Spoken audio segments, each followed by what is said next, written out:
tal, amigos del Corte? Bueno, bienvenidos a un nuevo programa. Hoy vamos a aprender muchísimo, así que coger lápiz y papel y tomar nota porque tenemos un invitado que nos va a enseñar, pues bueno, a veces hablamos de lo importante que es subir bien un puerto, de lo importante que es la nutrición, pero hoy vamos a aprender algo que a veces se nos olvida y que es muy importante para ganar carreras en el profesionalismo y para estar más seguros cuando salimos a rodar con nuestros amigos. ¡Vamos!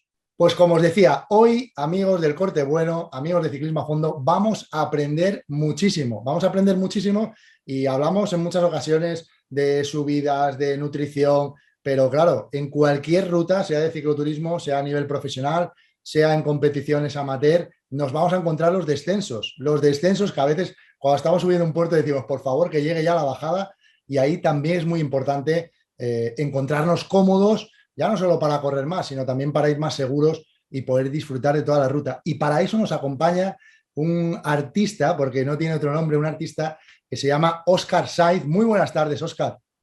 Buenas tardes, Luis. Oye, un verdadero placer tenerte. Últimamente estás en boca de muchas personas, sales en muchos artículos de prensa porque eres, digamos que el gurú a nivel nacional, sobre todo. También ahora nos contarás que estás a nivel internacional trabajando en mountain bike, pero eres la persona que está ayudando a muchos deportistas, a muchos ciclistas a mejorar en bajada y para nosotros es un privilegio tenerte hoy aquí en el Corte Bueno, Óscar. Bueno, gracias por tenerme a mí aquí para haberme invitado y un saludo a todos. Muy bien. Fijaros, Óscar es una leyenda del mountain bike, este hombre, ¿eh? Y además, justo antes de esta conversación estábamos intercambiando algún WhatsApp y me ha pasado portadas de revistas como Bicisport y demás. Ha estado en el candelero siempre porque es una leyenda del mountain bike de los años 90 a los años 2000 más o menos. Y bueno, pues sobre todo en el mundo del descenso, ¿no? Descenso, mountain bike. Pero tus comienzos, Óscar, cuéntanos cómo fueron tus comienzos con la bici, porque yo también he leído que te apasionaste mucho por el trial-sim y por todo lo que tenía que ver con la técnica sobre la bici, ¿no?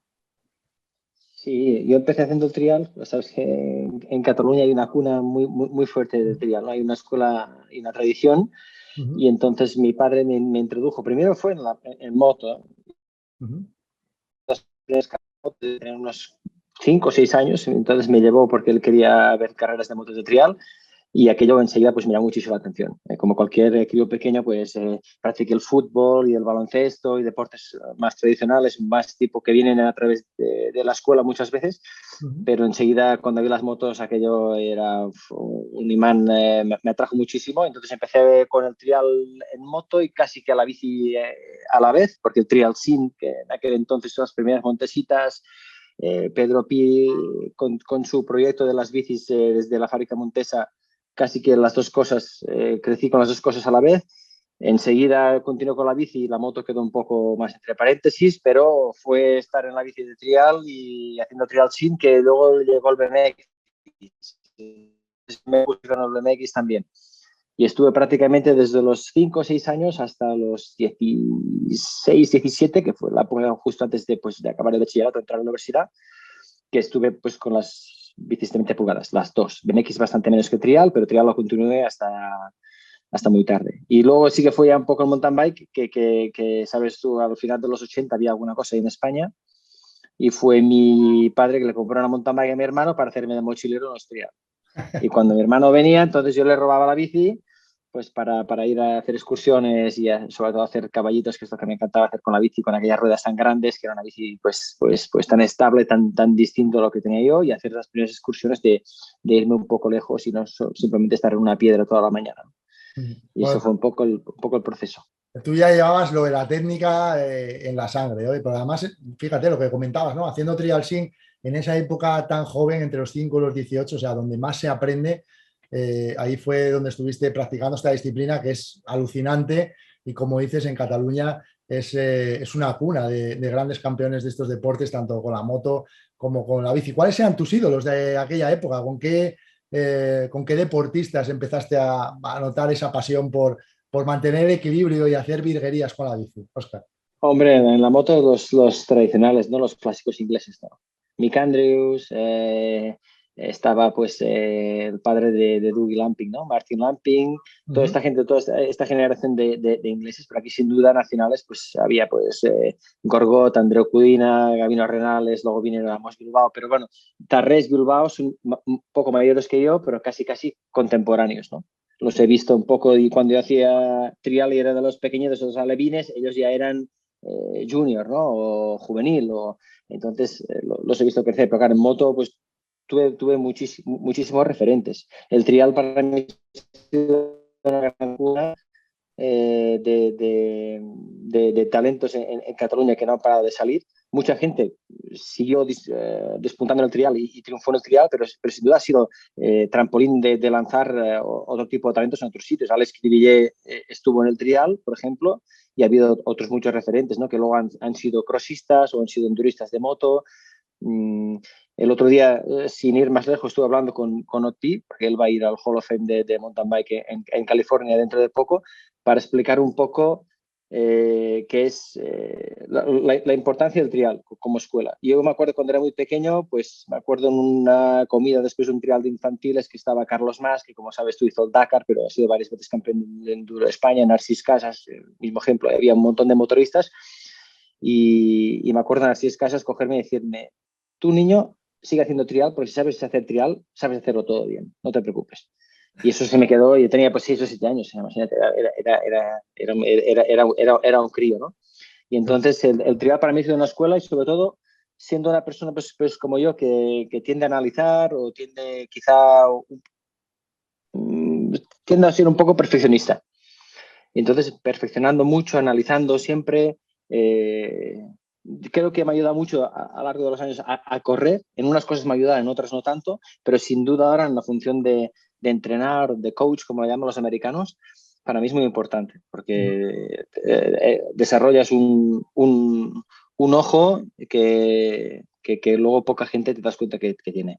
Bueno, Óscar, después de toda esa trayectoria, pues invito a todos a que os pongáis un poco a cotillear su palmarés, que lo tiene en su página web y lo podéis descubrir en muchos sitios. Después de toda esa trayectoria en el mountain bike, en el trial sim y demás, te conviertes o das el salto, como tú bien decías, a ser entrenador, a ser coach de deportistas de diferentes niveles y últimamente pues con deportistas de grandísimo nivel que todos los apasionados del cicloturismo que nos siguen aquí en el canal YouTube de Ciclismo a Fondo disfrutamos con ello. Hace seguro que escasas horas estábamos disfrutando de algunos de ellos en la Vuelta a España. ¿Cómo es ese paso, Óscar? ¿Cómo decides que, aparte de lo que me dices, que eres muy perfeccionista y te gusta analizar todo mucho para ser mejor, pero cómo dices, cómo es ese paso de decir, oye, yo todo este aprendizaje que he adquirido durante este tiempo no me lo quiero quedar, yo esto lo quiero compartir con más gente e intentar también ayudarles a ser mejor? En los últimos años cuando corría, digamos que a 2002, 2001, 2002, 3, 4, cada año iba haciendo un cursillo, porque eso también es lo que hacían en la época los tiradores, es decir, fuera de temporada pues montaba unos cursillos un poco de escuela para niños, lo que sea. Entonces, con esta idea en la cabeza, pues yo hacía algún cursillo de mountain bike. Entonces vi un poco la necesidad de mucha gente de poder mejorar muchísimo en técnica, en pilotaje, y por lo otro también vi que, pues, que no se me daba nada mal el tema de comunicarme, de saber expresar lo que yo quería que hiciesen, entrenar, ¿no? Una palabra es entrenar y transmitir. Entonces, tuve un breve paso por la Federación Española cuando dejé de correr, que fui seleccionador nacional de mountain bike. Enseguida, Giant, ese mismo año, en el Mundial de Canberra, en 2009, me propuso de volver a entrar dentro de Giant para dirigir y volver a estructurar un equipo de descenso. Y allí es cuando empecé, cogimos a Danny Hart, teníamos a Duncan Riffo, y con ellos dos empecé un poco con el descenso, que era un poco mi campo. Y que había estado pues, corriendo, pues imagínate, 16 temporadas, ¿no? Entonces empecé por el descenso, hice un par de años y luego enseguida se me ofreció la oportunidad de entrar en el equipo de cross country, que en aquella época era Giant Rabobank, que sabes tú, en carretera pues estaba Rabobank.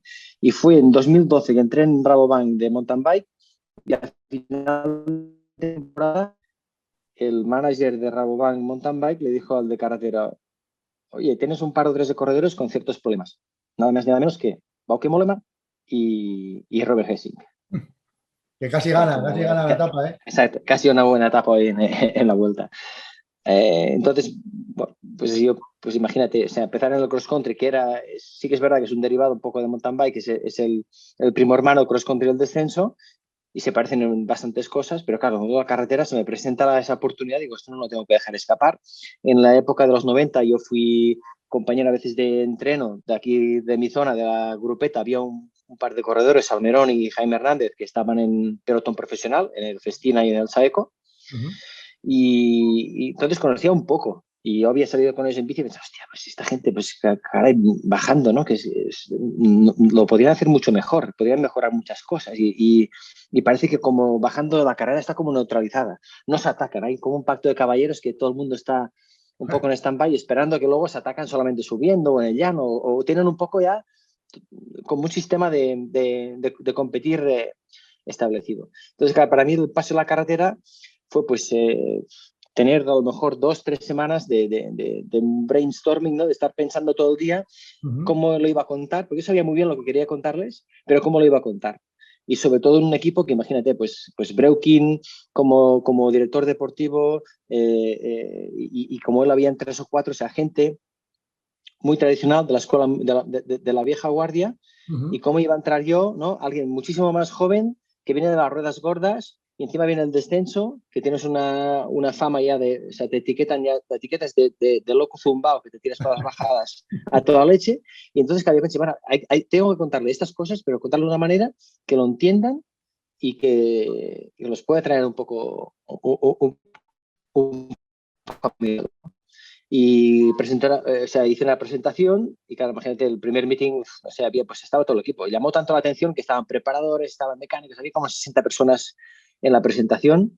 Entonces yo le hice la presentación, metí una chapa de 45 minutos o una hora casi, con imágenes y vídeo y con cosas que me iba apoyando mientras iba charlando. Y luego el preparador, que era Luis de Valle, que estuvo mucho tiempo luego en la misma estructura, Rabobank, Blanco, Belkin, Loto Jumbo, me dijo, hostia, Óscar, ha quedado acojonante, muy bien. Dice, porque normalmente los corredores no suelen hacer caso, se despistan cuando hacemos presentaciones, tal, han estado todos callados y han hecho preguntas. Bueno, ok, vale, pero el primer paso pues dado bien. Al siguiente día, pues día de entreno, me estructuré unos entrenos, cómo hacerlo, cómo apoyarme de los coches del equipo, del personal que tienen. Y ahí empezó todo un poquitín, o sea, en 2012, creo que fue a final del 2012, fue cuando empecé con el tema de la carretera.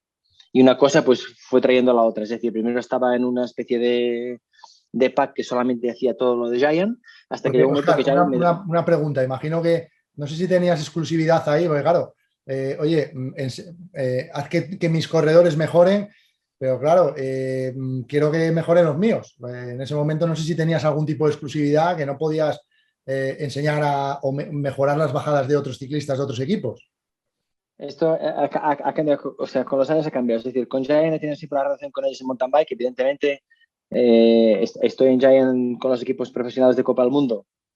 13 temporadas ya llevo con ellos, pero en carretera al principio también era una especie como de pack que teníamos un acuerdo con Giant. Es decir, pues vas a hacer Rabobank. Ah, pues ahora son Blanco, pues ahora son Belkin. Fui continuando.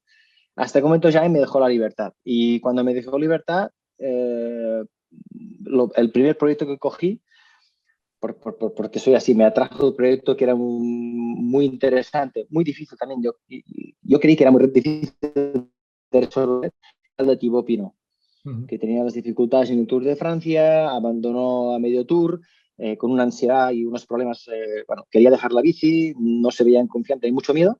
Y entonces cuando ya me dejó libertad, yo me dediqué a inspeccionar este mundo de la carretera. Entonces la France DG, bueno, he trabajado, no sé, pues con 13 o 14 equipos Pro Tour y otros que como equipo, no he trabajado como equipo, pero sí que me han enviado a lo mejor a través de un representante, de un entrenador del mismo equipo, me han enviado pues algunos corredores a nivel individual que han venido a consultar o que han venido a entrenar conmigo. Así que en carretera soy un freelance, sigo siendo un freelance, y en mountain bike sí que es verdad que ahora mismo estoy un poco a caballo entre lo que es Giant y Swiss Cycling, la Federación Suiza de Ciclismo. Ahí sí que tengo un acuerdo que con ellos estoy en exclusiva, no toco nada más, pero en carretera de momento digo porque, claro, cada vez, como voy tocando a todo el mundo y las cosas más o menos van saliendo, hay equipos que ya quieren una exclusividad por trabajar solamente con ellos. Qué bueno. Oye, Óscar, me hablabas de un reto, ¿no? Que todos vivimos esa época en la que Thibaut Pinot, pues sufríamos con él, decíamos, qué pena este hombre cómo sube y después lo mal que lo pasa, porque al final no se trata de perder la carrera, se trata de que el ciclista está sufriendo, lo está pasando muy mal en ese momento porque piensa un montón de cosas, piensa, pues fíjate todo el esfuerzo que ha hecho mi equipo para que ahora yo no pueda rematar por quedarme en un terreno que supuestamente tiene que ser más fácil que la subida. ¿Qué porcentaje de importancia, le das tú a los descensos a nivel competitivo? No vamos a hablar de cicloturismo, pero a nivel de competición de un ciclista, ¿qué porcentaje de importancia le das para ganar una carrera? Eh, eso es muy difícil. Yo al principio lo que les dije yo les dije desde el primer día, es decir, las carreras, yo creo que hay carreras que se ganarán. Claro, esto hace 10 o 12 años era como, o 10 años, era difícil de entender. Yo dije, hay carreras que se ganarán bajando. Claro, ese ya estabas un poco loco porque era una afirmación atrevida. Pero les dije, sin duda hay carreras, muchas carreras que se pierden bajando. Y eso ya les sucedía entonces. Cuando subes a la montaña, para mí hay un 50% en este lado subiendo y hay otro 50%. No siempre la proporción es la misma, ya lo sé, pero hay una parte muy importante que se deja. ¿Por qué se deja? Porque siempre hubo el pacto ese de caballeros que no nos atacamos bajando. Bajando el tiempo, aunque la distancia sea la misma, el tiempo es mucho más corto. Sucedían distintas cosas que nunca se le dio la importancia que el tema merecía, pero yo les dije sobre todo que para mí era, no solamente que es una parte muy importante que olvidaban, que para mí eran 50-50, que no siempre es verdad, pero que perdían muchas carreras y sobre todo había muchísimas lesiones, muchísimos accidentes y eso había que evitarlo a toda costa. Y es más, un poco mis cuatro puntos más importantes para mí, primero es la seguridad, luego es el ahorro de energía, luego es ir más rápido y lo último es ser un corredor muchísimo más adaptable a las circunstancias de carrera, perfil que haya, situación meteorológica, material al que te tienes que adaptar, etcétera, etcétera. Muchas cosas, sí, sí, eso de materiales es importante. Oye, Óscar, el caso más reciente, hablabas de Thibaut Pinot, Annemiek van Vleuten, también trabajas con ella, con la ciclista de Movistar, bueno, con muchísimos ciclistas que además tienen unos testimonios muy buenos y que agradecen enormemente el trabajo que has hecho para ellos, ¿no? Y el caso más reciente es el de Enric Mas, ¿no? El español que está peleando por ganar esta Vuelta Ciclista a España, que lo vimos pasarlo muy mal en el Tour de Francia, después de todas las caídas que sufrió a principio de temporada y ahora, o sea, es impresionante. O sea, es impresionante el cambio que ha pegado del Tour a la Vuelta a España. O sea, yo no he visto a Enric más feliz que ahora en las declaraciones que hace y sobre todo, pues los primeros test que ha tenido en esta Vuelta a España, que era todo el público expectante a ver cómo hace Enric la primera bajada y encima una bajada que estaba mojada y demás. Yo no sé si tú estás en tu casa también en ese momento viendo la tele y diciendo primera prueba de fuego para ver que ha salido de todo el trabajo, ¿no? Sí, evidentemente lo sigo. Si no hay tele en directo, pues estoy en contacto con director deportivo o con entrenador o con quien sea que me pueda dar feedback directo live en ese momento. Lo sigo mucho porque yo soy un fan de la bicicleta en general, entonces me interesa menos con ciclocross. He trabajado con triatletas, con ciclismo de carretera, mountain bike, de descenso. Entonces, como soy fan, intento seguir todo, que a veces sí que estoy un poco saturado porque me llegan WhatsApp y mensajes de todos lados, pero en ese caso, evidentemente que sigo un poco el proceso de cómo va. Intento desde la distancia, intento ayudar. Sé que mi parte es una parte que a mí sí me gusta trabajar en equipo, es decir, mi parte es una área que yo creo que hay que trabajar y que con el tiempo ha tomado muchísima más importancia en los últimos, sobre todo en los últimos 3, 4, 5 años. Lo que pasa es que me gusta trabajar un poco con un entrenador que tenga, en este caso, el corredor, si puedo estar en contacto con el director deportivo, si en el caso que haya psicólogo, pues estar en contacto con el psicólogo. Es decir, crear un equipo de trabajo para realmente ayudar a esa persona. Porque en muchos casos no solamente el tema es que no saben bajar. Eso es a veces es un detonante, pero que a través de ahí se pueden ver otras cosas. Es decir, ese estrés que tiene un deportista de alto nivel y que lo tendrá en muchísimas ocasiones, y que muchas veces que la gente dice, hostia, pues es que es lo que tiene que ser. Eres un deportista de élite y se te exige el máximo y hay unas expectativas que cumplir y encima ganan muchísimo dinero. Es decir, pues escúchame, es tu trabajo, ¿no? Sí.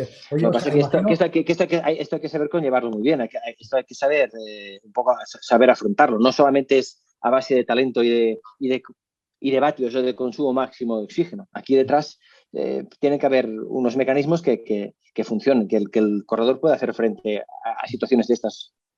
Sí, sí, y además imagino lo que tú dices, ¿no? Que muchas cosas tendrán que ver con aspectos técnicos, pero a veces también pueden venir de pensamientos, porque aquí habrá diferentes situaciones. Tú cuando intentas mejorar que un corredor haga bien su bajada, además de todo el cómputo de trabajo, imagino que te encontrarás un corredor que baje mal, pues porque nunca ha trabajado en la bajada, en otras categorías, bueno, pues ha ido defendiendo y ahora en el profesionalismo pues baja mal. También te puedes encontrar un corredor que bajaba muy bien, pero que a raíz de diferentes caídas o muchas caídas le está costando volver a recuperar esa confianza. Imagino que habrá pues muchas posibilidades, ¿no? Infinitas. Infinitas. Es decir, gente como tú dices, que empezó bien y luego lo que pasa se encuentra profesional de que no le es suficiente. Es decir, hay mucha gente que a lo mejor en junior, en juveniles, pues a base de patas, ¿no? Pues suplementa muchísimas carencias. Y luego cuando eres profesional, lo que digo yo, luego está la ley del embudo. Es decir, la cosa se va estrechando, llega un momento que cuando llegas a todo el mundo tiene unos números y unos valores fisiológicos muy buenos, todo el mundo tiene aerodinámica, tiene biomecánico, va en nutrición, no sé qué más hacen, altura, y claro, llega un momento que todo el mundo tiene ese tipo de recursos. Y el recurso que no se trabaja nunca, no me preguntes por qué, es el que luego no tiene dominio de la bici muchas veces. Es Y curioso. cuando hay dominio de la bici, para mí hay dos partes muy importantes. Una es el control que tú tengas a la bici, qué tal de habilidoso eres, que eso es una parte de mi entreno. Y la otra es qué tal bueno eres a nivel cognitivo. Porque hay gente que como así, naciste con unas capacidades genéticas brutales de resistencia y tienes ese gen de la resistencia, pues hay gente que no lo tiene y hay gente que nace con una capacidad de análisis, hay gente que tiene un ojo para ver distancias y para trazar, que eso ya le viene dado, y hay gente que no lo tiene. Entonces, si no lo tienes y eres ciclista de carretera, tienes que desarrollarlo en la medida, en lo que puedas, para no tener esa merma, ¿no? Para que no te falte Mm. las capacidades luego para saber pilotar una bici, pero al final tienes que pilotarla la bici. Y además es una bici difícil de pilotar, una bici que tiene muchísimas limitaciones a la hora de tracción, de frenos, de estabilidad. Ujú. Oye, Óscar, te sientas con Pinot, te sientas con Enric Mas, con Van Bleuten. ¿Cómo empiezas a trabajar con ellos? Porque esto imagino que no es, oye, quedamos a las 5 en esta explanada, que no habrá tráfico, saco los conos. O sea, yo creo que al principio imagino que tendrás que sentarte con ellos, conversar, charlar. Yo creo que habrá mucho trabajo también de tú a tú, de hablar, de entenderlos y a partir de ahí como tú decías, ¿no? Con un equipo, incluso con un psicólogo, a partir de ahí decir, vale, pues ahora sobre el terreno, sobre la bici, vamos a trabajar esto, ¿no? Sí, de la misma manera que hay gente pues, que desde junior sube y luego se encuentra que le falta pilotaje cuando es pro. Hay gente que es pro y luego se caen un par de veces y pierden toda la confianza y ya no saben ir ni saben qué hacer. Aquí me pasa exactamente lo mismo. Tengo situaciones de todo tipo. Es decir, eh, puedo tener a lo mejor alguien que me llame con toda urgencia y como decís, vamos a quedar a tal hora en un sitio, pum, me presento allí. Y claro, primero tengo que ver, evidentemente a mí lo que me gusta es hablar un poco antes por teléfono para hacer unas cuantas preguntas, hago un poco de research, un poco, investigo un poquitín a ver qué es lo que le ha pasado a X corredora. Lo primero, ¿qué viene? Viene de irse por los suelos unas cuantas veces y pierde confianza, como antes, miro vídeos de cuando ha podido competir, si me dan otro feedback también lo recojo, entonces me hago un pequeño análisis un poco antes de ir para saber con quién me voy a encontrar. Pero luego para mí lo más importante es ver qué tal van en bici. ¿Qué tal van en bici? Hay un caso, una anécdota que tuve con la gente de Lotto, que volé a Bélgica, teníamos un stage en Holanda y me llega un corredor y me dice, el director deportivo me dice, mira, te vendrá a buscar tal corredor, porque como está en Bélgica, pues ya viene a buscarte al aeropuerto y vienes a Holanda con él en el coche. Bueno, perfecto. Entonces llego al aeropuerto, hola, ¿qué tal? ¿Cómo estás? Bien, bien, venga, vamos al coche, tal, party. Pum, meto la bolsa que llevaba la bici, los trastos, todo dentro de su coche. Entonces, tal como conducía, sin conocerle, porque cada vez hay equipos Pro Tour que tienes toda la lista, pero hay muchas veces que son equipos de development, son los equipos corredores sub-23, jovencitos, que no tengo tanto conocimiento de ellos como los Pro Tour. Entonces yo cuando llegué al sitio, que me iba este hombre, hicimos pues 50 kilómetros en coche, cuando llegamos al sitio que teníamos el campus, le dije al capo, le digo, oye, este va cojo, ¿no? Y dice, hostia, sí, ¿cómo lo sabe? Digo, por solamente conducir, yo sé que este tío no es muy hábil, es un pelín torpe en los espacios, en cómo frena, tal y cual. Es decir, no significa que vaya rápido o lento, pero ya denotas que este va a tener problemas de lectura, que es lo que digo. Este seguro que en la carretera le va a costar mucho leerla, le va a costar mucho interpretar dónde tiene que ir, cómo tiene que ir, etcétera, etcétera. Qué analista. Oye, Óscar, ¿cómo influye la llegada de los frenos de disco a la carretera? Tú estás acostumbrado a verlos en el mountain bike, pero ya sabes que en la carretera, aunque ya llevan tiempo, también había algunos ciclistas que decían, bueno, ¿y ahora cómo nos vamos a comportar en las frenadas, en el control de la bici con los frenos de disco? ¿Bajaremos más seguro? ¿Clavaremos más? O sea, eso también lo has visto en algunos problemas en descenso, el pasar de las zapatas a los discos en algunos corredores. Sí, sí. Me acuerdo de la primera bici de discos, si no recuerdo mal, fue en 2013. Tuve un proto de Giant que me enviaron para probar. Sabían que hacía esto con los equipos de carretera. Hostia, Oscar, prueba que tú tienes experiencia, que has desarrollado muchos protos de descenso y de cross country también. A ver qué te parece.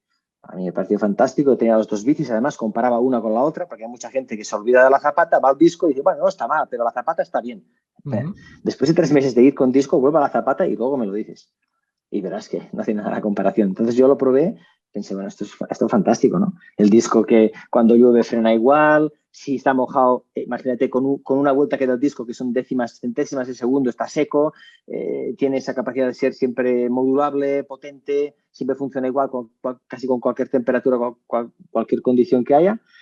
Y claro, ellos primero reacios, pero el ciclismo en carretera le cuesta un poquitín adaptarse a los nuevos tiempos o a las cosas que van, a las novedades un poco que van saliendo. Entonces, al principio, claro, los mecánicos en contra, porque imagínate, purgar el freno, los discos que si tocan, que si se doblan, que si se calienta el disco, todos los inconvenientes que puedas imaginarte, pues ellos todos los inconvenientes. Pero poco a poco se fue imponiendo el disco, también porque la industria fue empujando a esa dirección. El debate Zapata-disco, hay mucha gente que me decía, hostia, ya, pero es que ahora en el pelotón habrá gente que frenará de una manera, que frenará de otra. Y yo les decía, mira, es muy fácil. Si a ti te ponen el mismo coche que Hamilton o que Vettel, si él va con menos que tú, frenará mejor. ¿Vettel o tú? Es muy fácil. Va a frenar siempre mejor él porque él es mucho mejor que tú. Entonces, no depende de si el disco se frena antes o se frena después. ¿Tiene más capacidad el disco para frenar? Sí, pero en carretera, al menos en los tiempos en que se discutía el disco de la zapata, el debate para mí no estaba en un disco o freno con zapata, sino en saber frenarlo primero.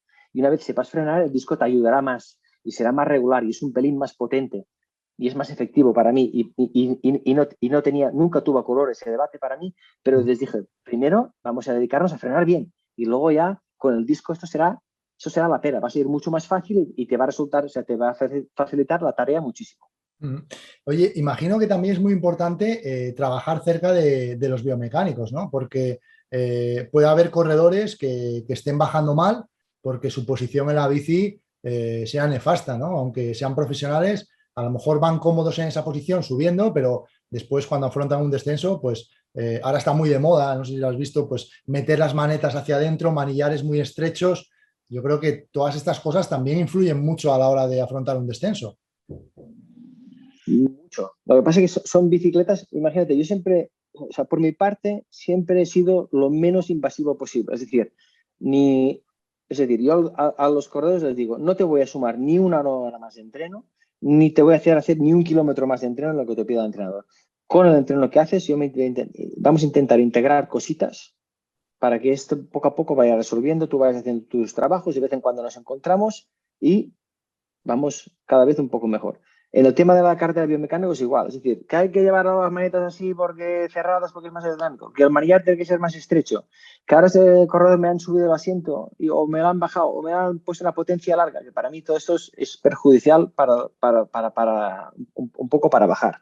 Entonces, para mí el biomecánico fantástico porque claro, el 90% de las veces el ciclista tiene que ir bien puesto encima de la bici. Tiene que ser lo más aerodinámico, lo más eficiente a nivel vatios y escúchame, lo que haga falta.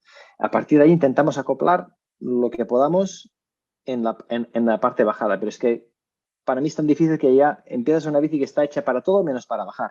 Claro, son muy rígidas, no tienen frenos antes. Luego les comenté lo de la tija telescópica hace 6-7 años y bueno, imagínate, Óscar, pero tú estás drogado, pero ¿qué haces? Estás tumbado, tío, ¿qué dices? La tija telescópica, ¿cómo vamos a bajar y subir el asiento? Digo que sí, que esto en cross country vas a ver que en un par de años se va a imponer y tal, y esto va a venir a la carretera.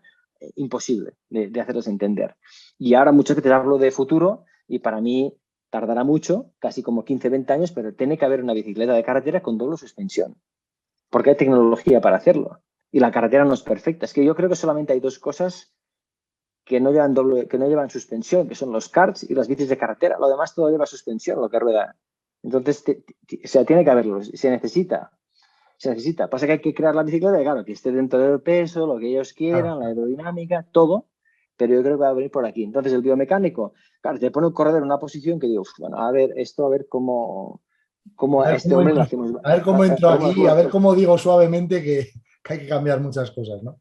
Exacto. Más que en carretera, muchas veces también es en bicicleta de montaña, que tuve experiencia como entrenador de llevar a gente biomecánica en cross country. Claro, al corredor le pones una potencia X de 2,5 centímetros más largo. Digo, pues a ver, subirá un 1% más rápido. Pero escúchame, cada curva la hará más lento y a la hora de bajar saldrá por delante del manillar, porque con esa potencia no se puede ir.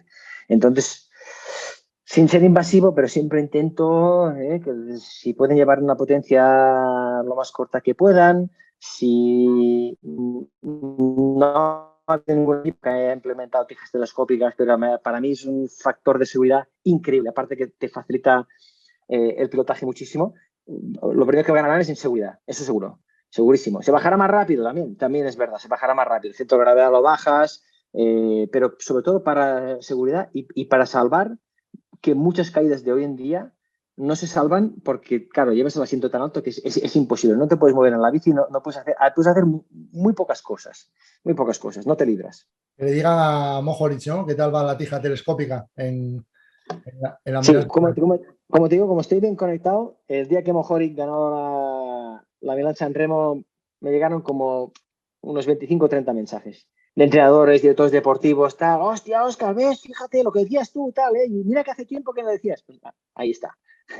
También fue mucha casualidad que este hombre monta la tija el mismo día que haya ganado Milán San Remo. Y les dije, escúchame, no es que haya ganado Milán San Remo porque lleva la tija, claro. pero es él que pensó, si yo llego a Poggio y voy a bajar, si tengo esta herramienta bajaré más rápido, podré arriesgar un poco más y de hecho sí que arriesgo mucho. Sí. Pero la gente, hostia, pero si estuvo a punto de matar. Bueno, y Nibali, ¿cuántas veces estaba a punto de matar, por ejemplo? También, ¿no? Es decir, cuántas veces está a punto de salir de la carretera, comete errores, tal, pero son gente que saben bajar. Y entonces aprovechó que tenía esa pequeña ventaja y la usó y fue factor determinante, está claro.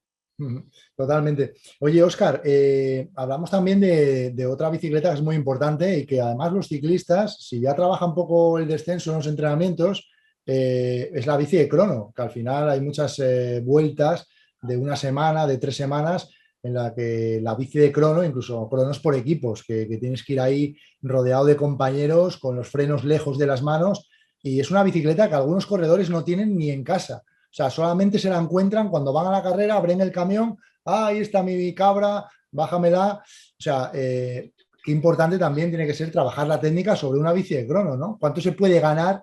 Yo me acuerdo que yo era de la época de Cancelara, cuando corría con Cancelara, me acuerdo un prólogo del Tour de Francia en Mónaco que yo estaba viéndole después de hacer mi etapa y yo decía, este tío me está metiendo en cada curva 5 segundos. O sea, es que era impresionante cómo dominaba la cabra. Mucho. Lo que pasa es que hay corredores que si la bicicleta, hasta ahora te digo, si la bicicleta no es determinante, es decir, si no es un corredor que sea especialista en contrarreloj o vayan a preparar una contrarreloj por equipos o la prólogo sea muy importante, normalmente no suelo trabajar si no es con especialistas. Entonces, hay gente que sí que he trabajado especialistas y hay mucha gente que a lo mejor me piden, hostia, Oscar, si me piden cierta confidencialidad, que no hable, pero un caso que no le importa que lo diga es Stefan Kuhn, el suizo.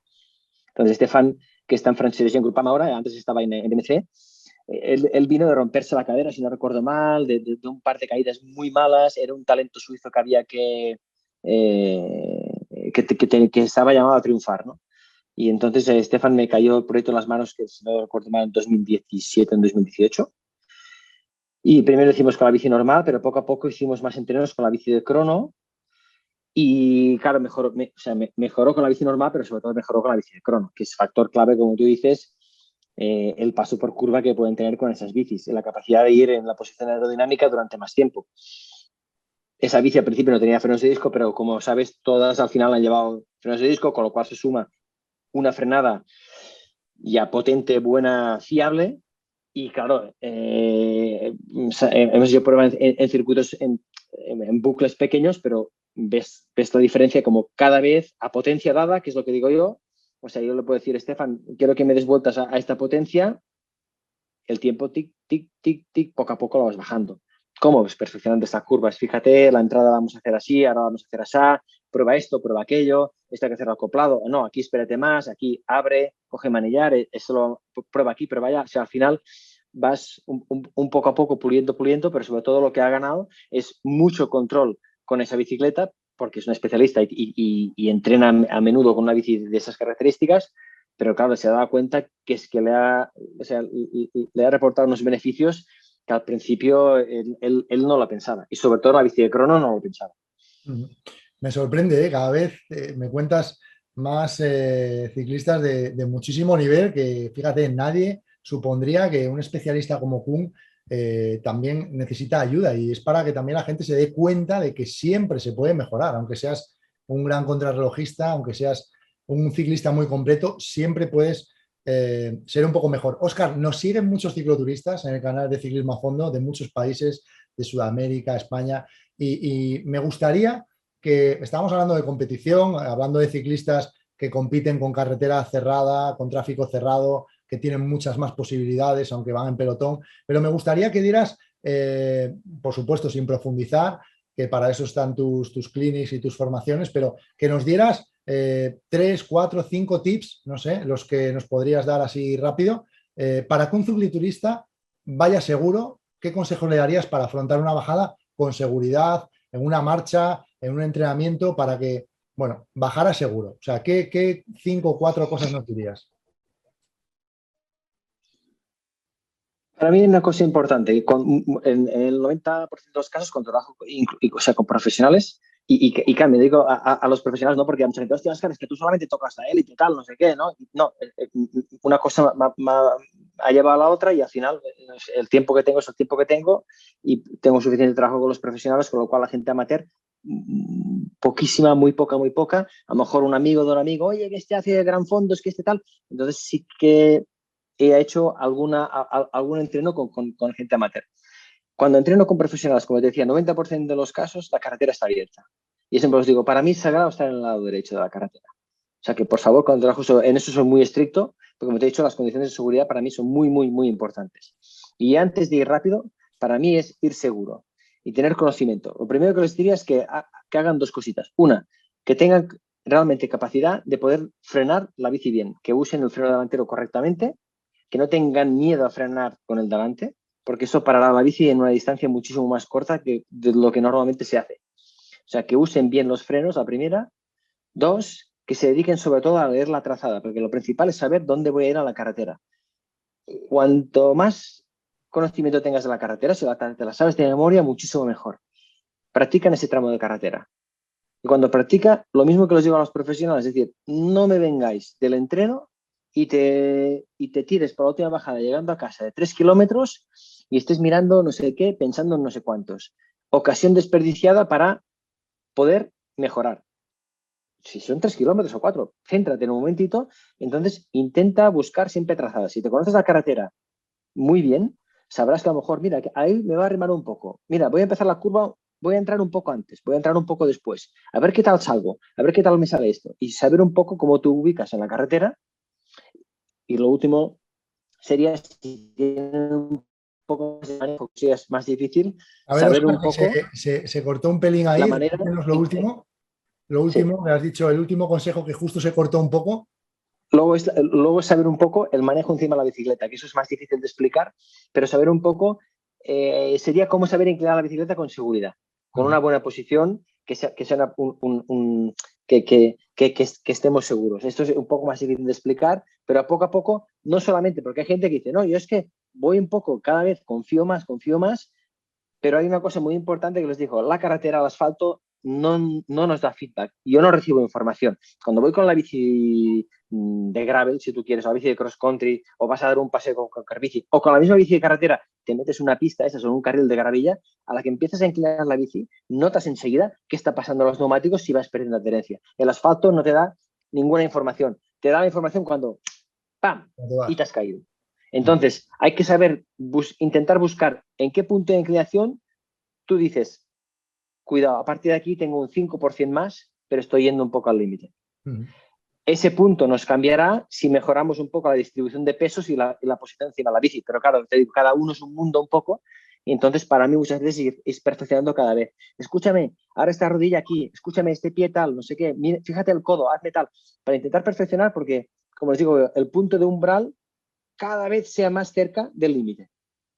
Pero vamos a encontrar un momento que decimos, bueno, a partir de aquí empieza a jugármelo un poquitín, pero que sepas dónde está este punto. No que sea una cuestión de confianza, porque a lo mejor, imagínate, llevas una semana bajando muy bien, bajas rápido, tal, no sé qué, llegas el día menos pensado, primera curva, ¡pam! Y te das en el suelo. Y no sabes ni qué ha pasado, ni cómo ibas, ni cómo no.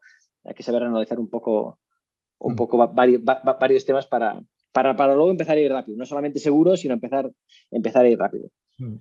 Tomar nota de todo esto es un privilegio haber conversado con Óscar Saiz, un maestro de la técnica del descenso, que fijaros, ha trabajado con Enric Mas, con Van Vleuten, con Kuhn, con Pinot y con muchos más que podríamos estar aquí mencionando, estos de carretera, ¿no? Pero también con y otros muchos que muchas veces a veces se parece un poco como hace 10 o 15 años cuando los deportistas iban al psicólogo deportivo, ¿no? Que decían, no, psicólogo, ¿no? Hostia, que la gente verá que me voy al loquero y eso está como mal visto.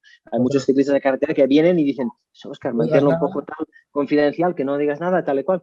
Pero sí, mira, ya nos ha puesto los dientes largos, ¿Cómo nos gustaría saber muchos son de bastantes, pero para mí encantado trabajarlo. Lo veo un mundo fascinante. He tenido ocasión de ir en coches en carrera y cuando comparto stage o campus de entrenamiento con ellos, para mí es un mundo que sí, a pesar de no ser el mío, ya llevo tantos años que empiezas entendiendo cosas también, que es muy importante.